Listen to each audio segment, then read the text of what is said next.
हटी करे खैरात जा हकदार ज़रदार थो ॾिसां माना पैसे वारा इंसानियत जे रूप में मुर्दार थो ॾिसां इहे मुर्दार आहिनि धुत थी नशे में घुमनि था बाज़ार में थूना थुला हणनि था ग़रीबनि खे खार में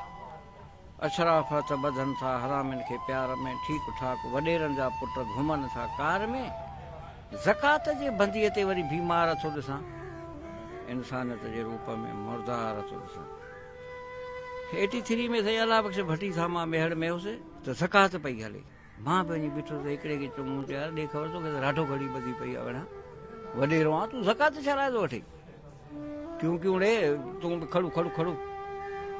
मां चयो ठीकु आहे खड़ू मां बि साईं बीठो मूंखे चई बंदी हुई मां किरदी बंदी चई बंदी बंदी किरदी ज़कात अलाह जे नाले जी बसि घिन सां न बाबा वञ रेस कुंभती घिन अड़े हे बंदीअ ते ज़कात मिलंदी यकीन कयो साईं हलो हा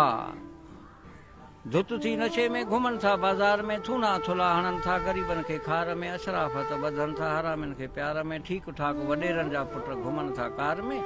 ज़कात जे बंदीअ ते वरी बीमार थो ॾिसां इंसानियत जे रूप में मुर्दार थो ॾिसां ज़कात बि खाई वञे ॾिसो अहिड़ा कामोरा वरी सोशल वर्क अथनि अचूं था पॉलिटिकल ते जोड़े समाजी तंज़ीमूं था ॿेड़ो गर्क कनि ख़ुशहाल पाण थियण लाइ था क़ौम खे लुटनि सभु साम्राजी गॾिजी था सच जो गलो घुटनि सिंध मां जा वापारी सभु गदार थो ॾिसां इंसानियत जे रूप में मुर्दार थो ॾिसां डॉक्टर फिरी विया फर्ज़ खां माण्हू था मारीनि हे ताज़ो मुंहिंजी घरवारी बि इन्हनि मारी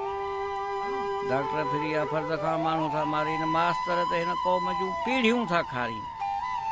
जेलनि में जवान बेख़ता जूं घड़ियूं था घारीनि हक़दार जे हक़नि खे आदल पिया ॻारीनि उते बि हथोड़ो आहे ठके पियो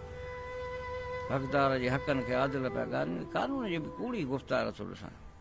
इंसानियत जे रूप में मुर्दार थो ॾिसां ॾिस अहिड़ो ज़मीर ज़हन अगरि थी वियो त पोइ हिते नीच थी गुज़ारींदो सिंध जो बचो बचो उन वक़्तु असांजो ऑफिसर हणंदो खचर खे खर करो